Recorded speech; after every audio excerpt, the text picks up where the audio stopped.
ও friend, চলে এসেছি চন্দননগরের শোভাযাত্রায়।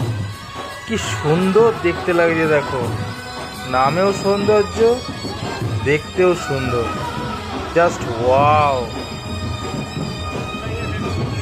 এর জন্যই চন্দননগরকে এত ভালো লাগে। আলো শহর এমনি বলে, দেখো কী সব করে ফেলে এরা, যা কোনোদিনও দেখিনি।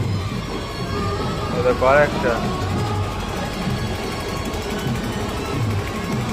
দেখো সিংহ, বাঘ, কত কি আলো আর আলো। এরকম কোনোদিনও দেখেছো? মনে হয় না দেখেছো।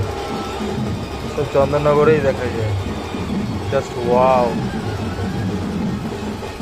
ওয়াও, কি সুন্দর টিয়া পাখিটা, জাস্ট দারুণ। এইটা টিয়া নয়, টিয়া নয়, এটা একটা ফেরি ছিল। আর দেখো তার কি সুন্দর পালক। বা উত্তরাঞ্চল দারুণ করেছিল। আর জগন্নাথ ঠাকুরটাকে দেখো, এত সুন্দর দেখতে, মন ভরে যাচ্ছিল। Just wow. So tata, good night.